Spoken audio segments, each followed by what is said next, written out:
Hello. Welcome back, everybody, to the world of Miss.ABA, where it's all about media, creative, music, and all of that, and so much more. So, I really had to come down to the videos about, culture because that is what people love to hear. I still get the questions, how are Ghanaians doing, and Africans, how is life there, life there, and things like that. So, I thought, you know what, every now and then, let me just come back to the cultural aspect of life when it comes to us Africans. Let's do this.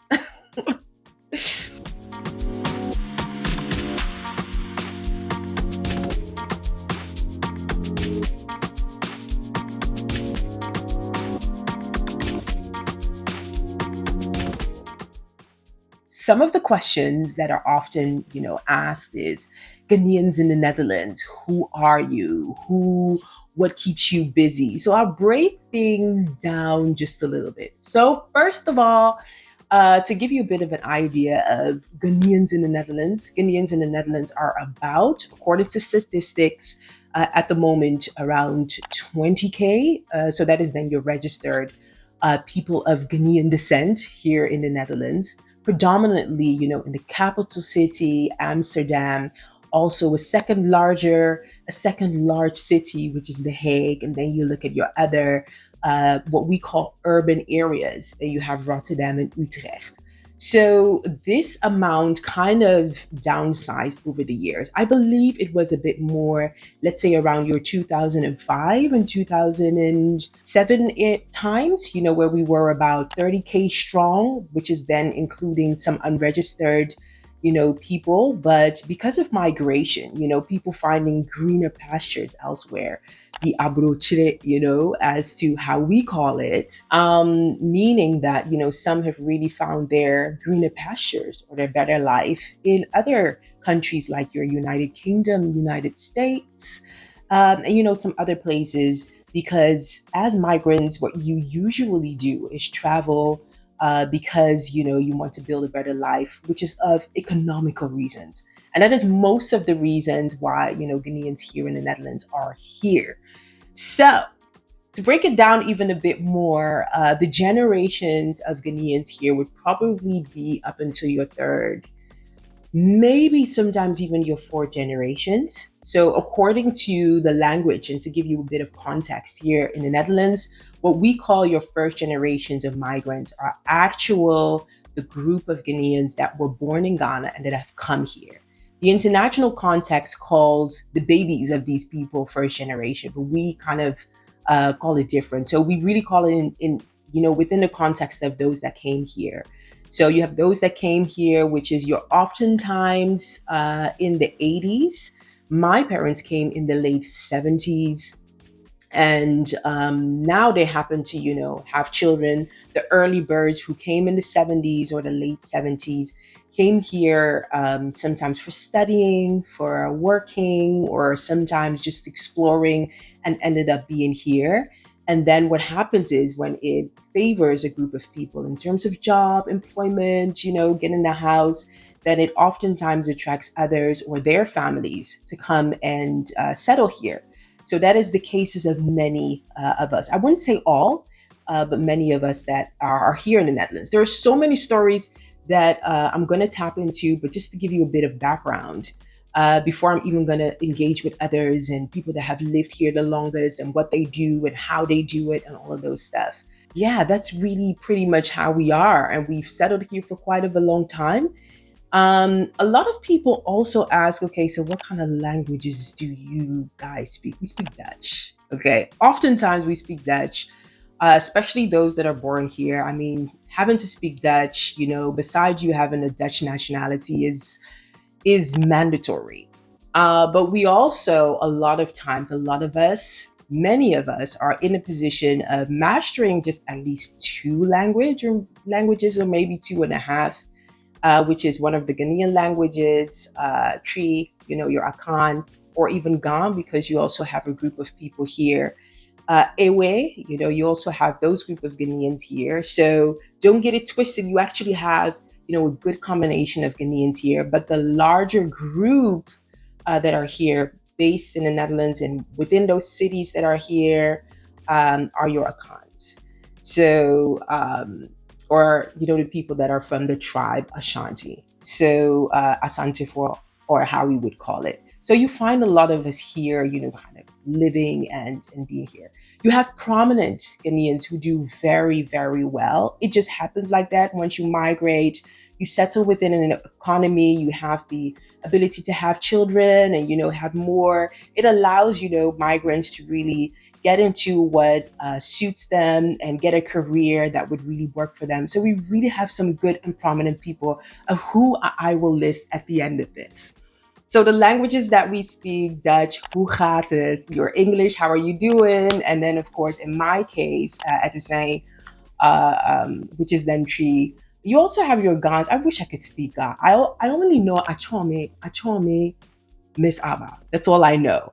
But Ga is a language predominantly spoken in Accra by the Ga people. Of course, I have a part of my family who is Ga, so that is a language. Maybe I should pick it up.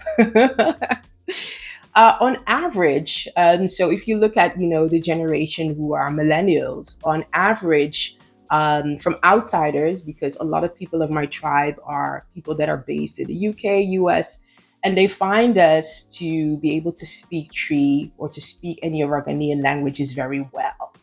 I can't really put my finger on why that is so, but what you do have, because of the strong community that comes together in houses, in community, in church, and really preserve the language, you will at least find us who will at least understand, one of the Guinean languages.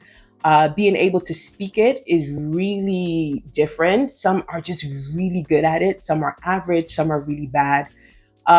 If I were to say myself and judge myself, mine is good.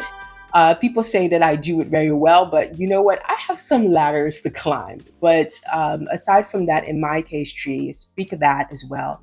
Now, if it comes to the English language is, also very prominent, obviously because of the community and the group of first generation, like I first mentioned, that might not have always been able to learn the Dutch languages throughout, or maybe some of them do, but they just enjoy talking Tree more or English because of your communities, which is in that church, which has a really big role to play for Ghanaians, where English is very much preserved. So you have a lot of people that can at least understand it. And also, not to forget that here in the Netherlands, I'm talking about those that are born and bred here. The English language is, well, mandatory, I think, in primary school, I think within your seventh or eighth year. So you at least should have a basis of English. Not everybody has the ability to flow and, talk, when accent comes out and those kind of things. But you will often find those that have maybe traveled or have family relatives within anywhere of the diaspora have been able to, exchange the language really well. So on average, you'll find us mastering the English language very well. But we would tend to speak Dutch and throw a little Tree in there, or maybe the other way around, and all of those things. So it really differs. But for your international people, you could really, really blend in with us pretty well. We'll be able to relate and talk based on how we pick up the vibe. So that's a bit of how the languages that we speak. What else? Let me check out all of these questions, man. Boy. Um, so other questions that I also got is, well, the question was, do we speak Tree? So in this case, before I have people running after me, like it's not only Tree that Ghanaians speak, you're right. We do speak it. So that is the good thing. So another question is, what do we eat? That is a really, really good question. So in terms of our cultural food, and I've shared a video about, some of the cultural food that I love, or our Ghanaian food that we really love. We really preserve it really good. And that is mainly because, yeah, we adapt to the kinds of food that kind of look like ours. We kind of blend in with some other people's food. But the main types of food that the diaspora here in the Netherlands has really preserved is, of course, your fufu and muto, jollof rice, your wache, the stew, the very people will call it, your tomato stew and things like that, chicken based on chicken, fish, and everything. So those are quite of the basic ones that we have preserved. You have the ones that preserve other foods like eto, TZ, but on average, you don't find them like people making them every week. Some of them like it. Some people like to, eat fufu every day. It's really dependent. But because of the lifestyle that is here, going to work and going up fast, not having the time every day to be really properly preparing like your good, well dishes, is just a bit different. So by the time you'll be really taking the time to make, your okra soup or your chiosafi or something like that, you've really sat down for it in a weekend. But just to let you know, these are, dishes that we preserve. We still eat them. It might not be that we, watch it in the mornings. I mean, I discovered that watch it, that you even eat watch it in the mornings when I, did an internship in Ghana. For me, it was just watch it was the dish that you get as a takeaway or you eat because one of your favorite aunties who masters the making of watch it really well, and then you eat it. But then again, in Ghana, is in the mornings with an egg, with all of these other things attached. So it's just your different this different lifestyle that you have here causes you to adapt, but we still preserve it.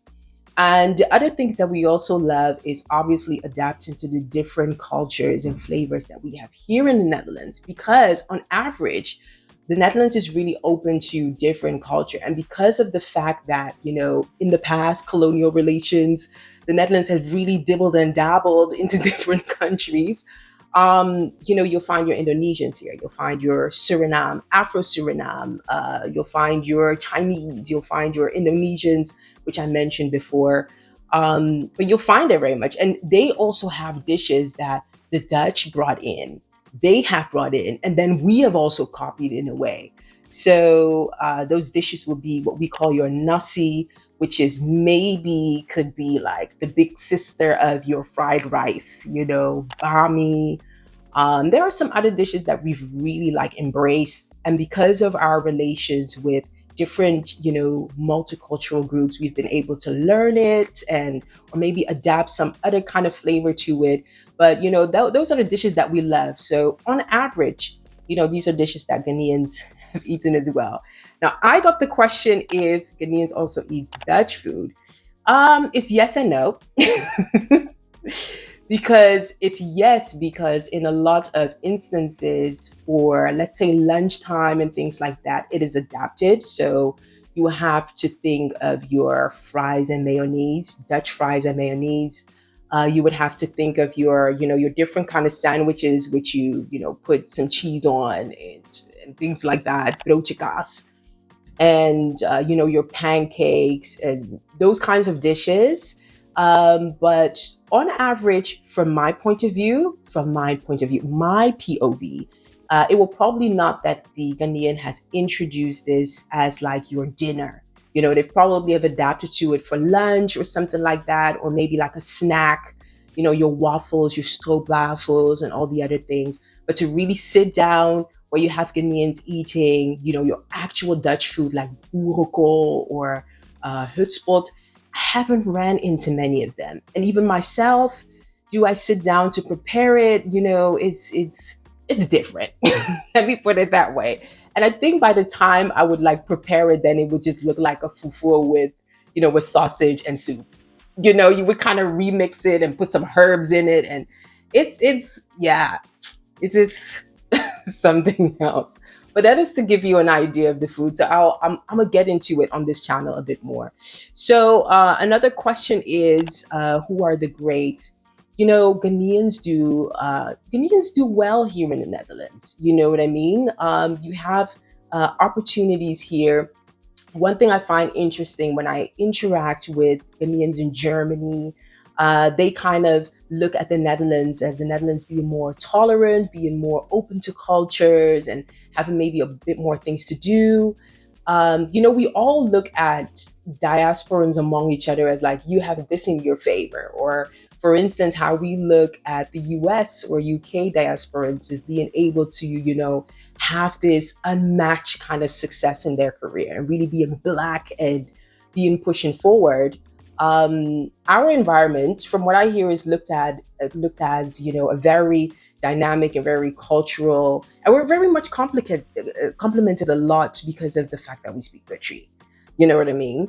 And before, and that is something that I will also share some interaction with some first generations of Ghanaians that have traveled from far, how it was for them um, at the time, let's say 80s, 90s, if you look at great Ghanaians that come here for the Netherlands, you are then thinking of sports and football, those kind of things. But it has changed over the years, where you have great people that are entering in, the health industry, sports as well, entertainment, music.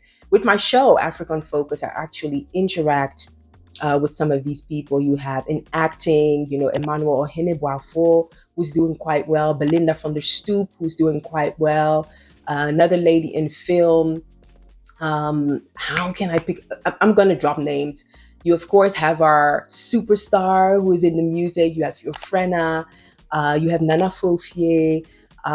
Also, one that I will call who is doing very fantastic, my sister, Charlene Austin, who was really making major moves in, marketing, PR, that kind of thing. You also have some doctors. Is it Dr. Ajimai, who's doing really good in the health sector? And you have many of them. And these names should be highlighted over and over and over again because Ghanaians are doing very, very well here on this ground. And they should be celebrated. You know what I mean? So what I really hope to achieve is that people will be able to see these names and be able to recognize people from different sectors. So not just your entertainment, which is highly popularized and people love, but people will also be able to understand that Ghanaians are really doing well in different aspects, such as the health sector or, energy or banking and those kind of things. And yeah, so let me break it down. I think I'm out of material here, guys.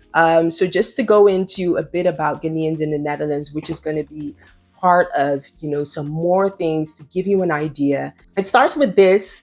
And if you have some other questions or some things that you relate to, really do let me know.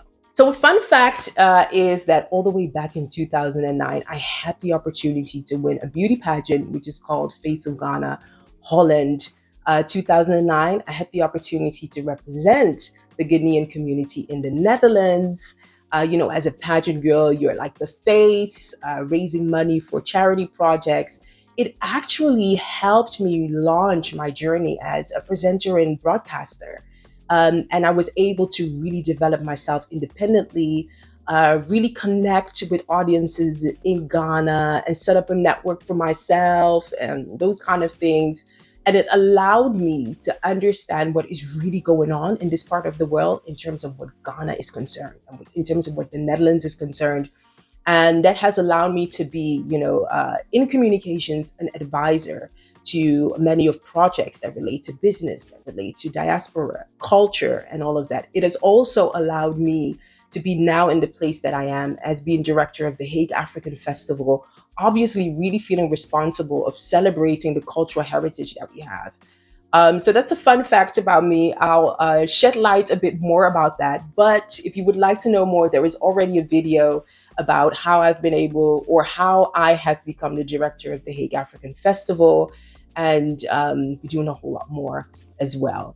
So make sure that you subscribe to this channel. Let me hear from where you are. Your Ghanaians in Germany, Belgium, States. Let me hear from where you are.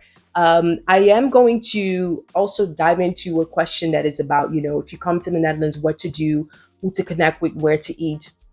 I will highlight that. I think I'm going to take some time for it. But make sure that you subscribe and let's stay in touch.